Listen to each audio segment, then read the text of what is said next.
knows the AirAsia story. But let's go back to when I was 23 years old. I'm in London, in Baker Street. I'm straight out of university. I was a musician. I wrote to every record company. All of them turned me down, except Virgin. I went for the interview, and they also rejected me. I was walking out, fairly dejected, and Richard Branson was walking in, and he's probably about 10 feet away from me. Do I smile at him and walk and regret not having a chance to speak to this legend and maybe impact my career? Or do I say something to him? So I decided to take that risk. What have I got to lose? He could ignore me, or he could make a huge difference to my life.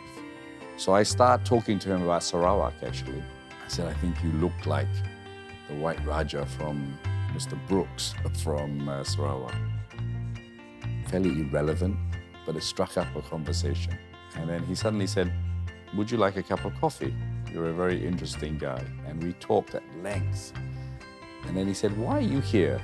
And I said, I came for an interview, Mr. Branson, and I was rejected. He said, there's something very special about you that I'm going to give you a job. And I got my job at Virgin Television. Who am I to Richard Branson? You know, creator of Duran Duran, Human League, Culture Club, the Sex Pistols, a legend already in the United Kingdom. And there's Tony Fernandes, maybe an unknown Malaysian who is looking for his first big break in the music industry. I wasn't scared of failure. I thought big. Who the hell was I to talk to the great Richard Branson? But you don't try, you don't know. You don't challenge yourself, you don't know. And I didn't want to sit there and say, I wish I had talked to Richard Branson on the steps of Virgin. What would my life have been? You know, the biggest step forward in unblocking your confidence is getting your leader to give you the chance. Proving that you have the ability to, wait, let's stop. This is a tough lesson, you know. When you saw Richard Branson, 9 out of 10 people wouldn't have gone up and say hi. Why do you think you were different? Because I'm different, right? I'm a bit crazy. I don't think I was taught how to, you know, maybe my experience, maybe I was thrown. I just think I'm a bit more confident right now. That can border on cockiness or whatever, which I'm not. But I don't think you can teach anyone to be confident. I mean, I just throw people in the deep end. But that's not going to help anyone because I'm the leader that will give you the opportunity to unblock your confidence, right? So how do you build your confidence? One has got to be in you. You've got to have the ability to want to be more confident. 90% of this lesson is about yourself. You can't teach someone to be confident. You can look at other people's lives and you look at mine and say, and I can tell you I wasn't the most confident person. I wasn't unconfident, if that's the word, not confident. You know, the fact that I can come and do DIRI isn't that I could have done it 25 years ago. I can do it because I've had many interview sessions. I've read a lot more. I've experienced a lot more.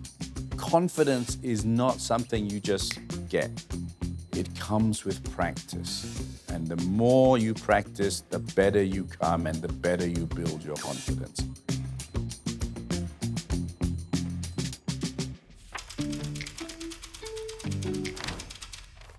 If I went out there and tried to teach golf myself, I will never, ever be good.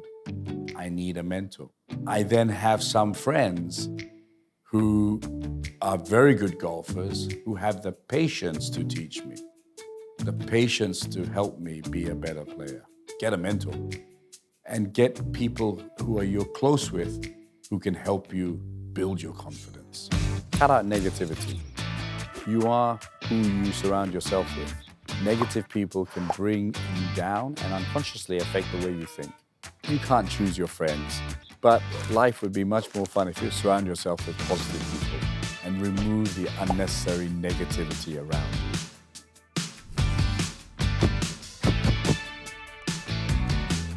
Along the way, my confidence is whacked.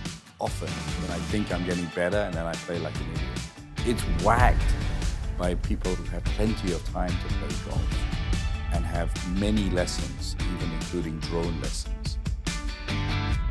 Be aware of your inner thoughts and take note of when you have a limiting belief. Once you identify negative thoughts, ask yourself, is that thought based on fact or is it an irrational assumption? If it's irrational, replace it with positive, affirmative thoughts. Believe in yourself that you'll eventually get there given the time, the patience, and the mentoring. And don't be a defeatist.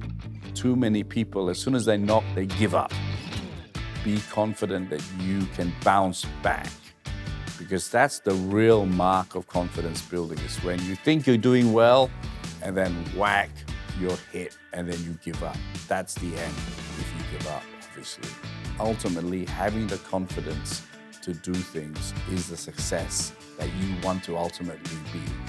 If you stay in a box all your life and don't want to get out, then you will not be the success you dream about. Nothing comes easy in life. Life is hard work. There is no shortcuts. And confidence is one of those attributes that you're going to have to build up over time. No one, very few people, are confident from the moment they come out of their mother's womb. Absolutely not.